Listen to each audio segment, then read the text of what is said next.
So it's 11:01, so let's get started. My name is Erin. I am an educator here in Canada with Janome Canada, and I'm super excited to come to you on Instagram Live today. I was on last week, and we did a little bit of ruler quilting. Today we're going to talk about Artistic Digitizer. So in the little comment bar below, I want you to tell me if you've tried Artistic Digitizer before.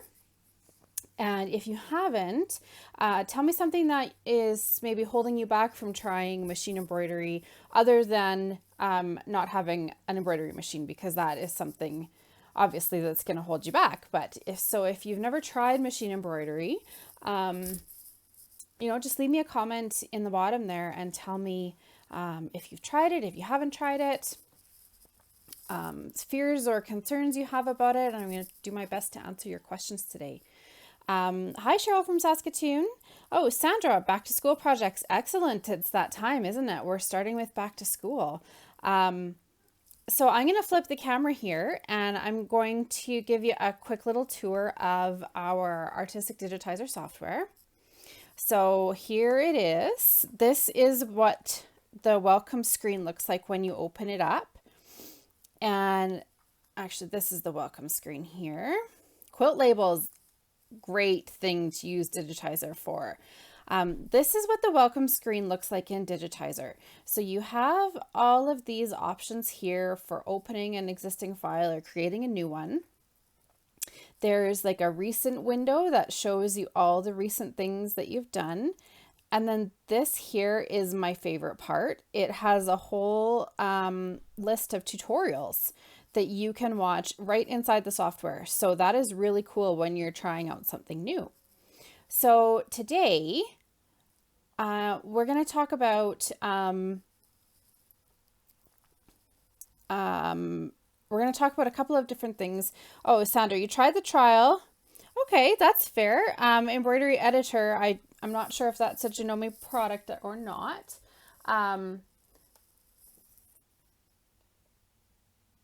Sorry, I just had there's things going on outside. So we're going to actually talk about my favorite thing in Artistic Digitizer, and that is PaintStitch. So I'm going to show you a couple of photos here that I've got open, and I'm going to show, so this one here first, this is a picture of a sunset that I took in Mexico, and I really wanted a really artistic, look to this photo, but I didn't really want to do the photo. Oh, the embroidery editor with the software. Okay, well, embroidery editor is actually very limited to what you can do. So, and we have lots of blog posts on the blog about that. But so this is the picture of the sunset.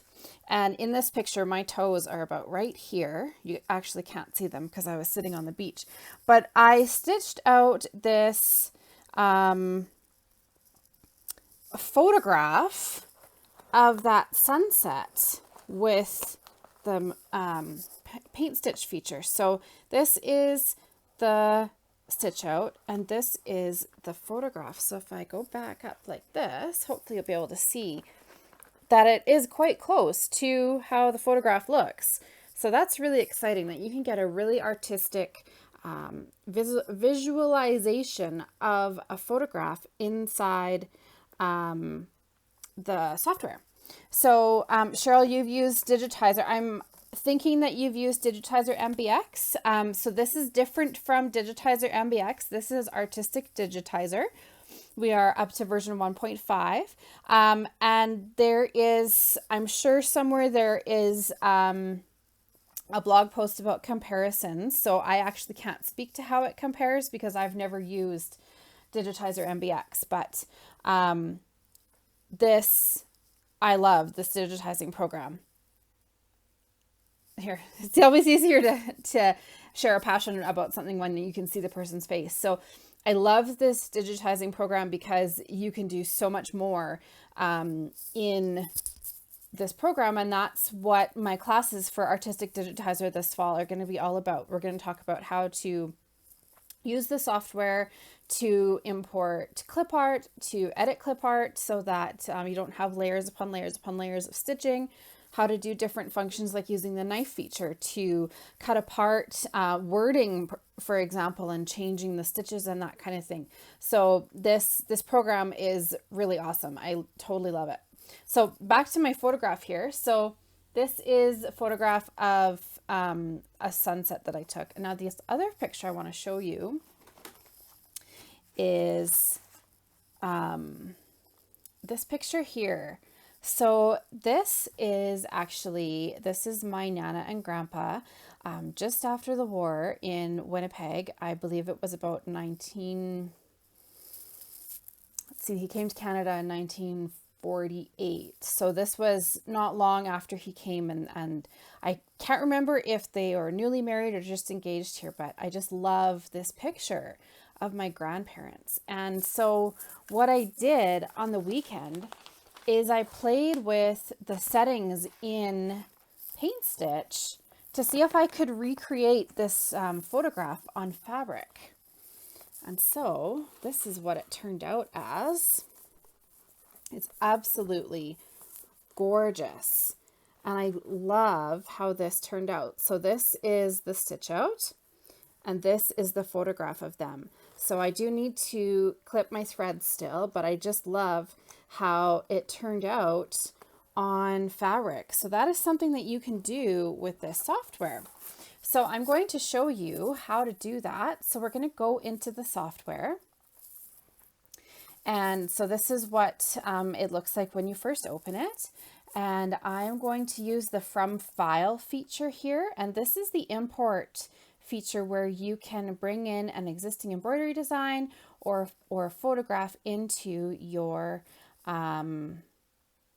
into the software here. So I'm going to click on that, and let's see. There was another. These are all pictures from my grandparents. So let's open this one here. Thank you. I really love it. It turned out so well. So this is the box that you see when you go to load an image. So you can have it as a backdrop, auto digitize, cross stitch, photo stitch, or paint stitch. So I prefer paint stitch over photo stitch, just because photo stitch sets it into the CYMK colorway, and paint stitch has way more colors.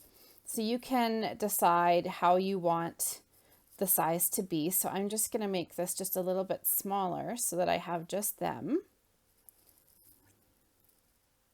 I just have their faces here. And then I'm going to click OK. And it's okay. So there is the photograph.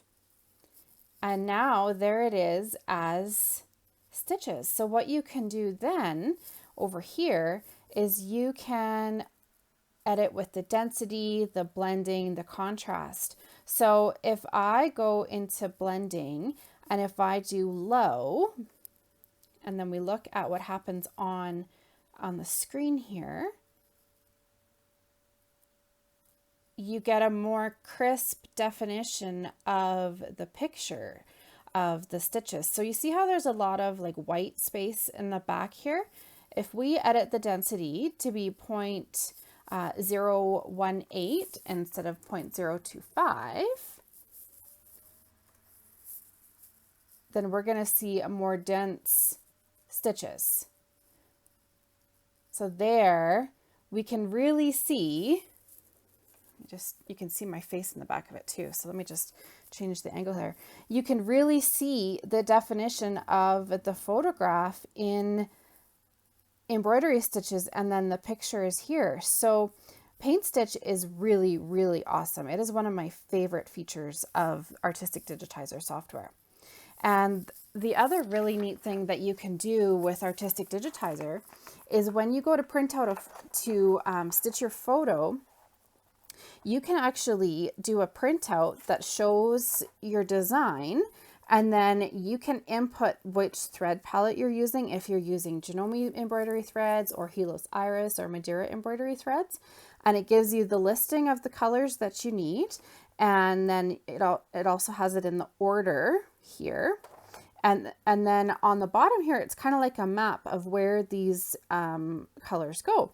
And then look at this down here. It will tell you what kind of stabilizer you need to use. So this one says a standard normal bottom stabilizer, 1 to 2 pieces of non-woven cutaway, and then a water-soluble top stabilizer. So that's what I did with this one here, is I used a layer of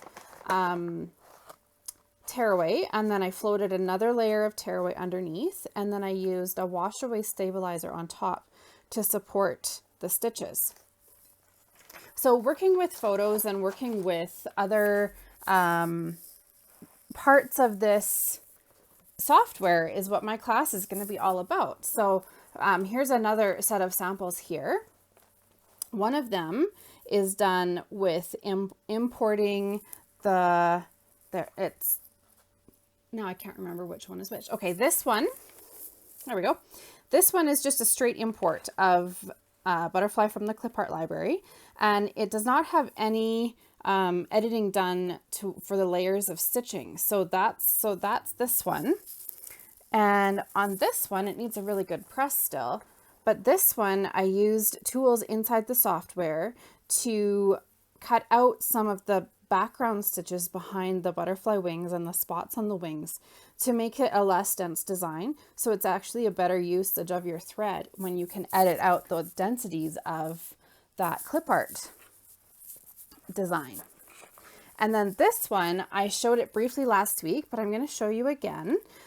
This little, I guess you could call it like a napkin. This was created using the array tool, which allows you to put things in a rectangular shape or in a circular shape, kind of like creating a fill for your design. And these are actually just taken from the symbol library on Digitizer itself. So there are lots of really, really cool things that you can do with Artistic Digitizer. So I'm really excited about this class. I hope that you are able to talk to your dealers and get them to schedule it with me. I will come to you from my house and come right into your house without even getting on a plane or leaving the house, which is awesome. So this is how you would book this class. So to book any of our online classes for this fall, we have over a dozen.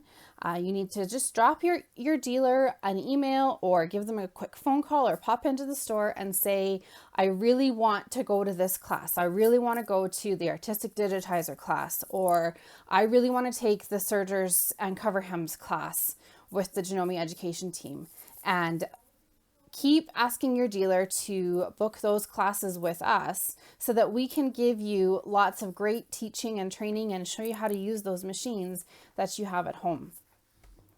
So that's all I have for you today is just sort of like an infomercial of some upcoming stuff. I hope that we're going to see you on Thursday. Our dealers are open and they are waiting for you to come in. So if you've been sewing lots, then your machine might need to have a tune-up or get totally cleaned out. And as always, we love to see what you create. So make sure you tag us in your photos on Instagram with @Janome Canada, and check out our YouTube channel and our blog, which is janomelife.wordpress.com. And I hope I will see you all again soon. So have a great day, enjoy the sunshine, and just go out and be creative. So I'll talk to you soon. Bye.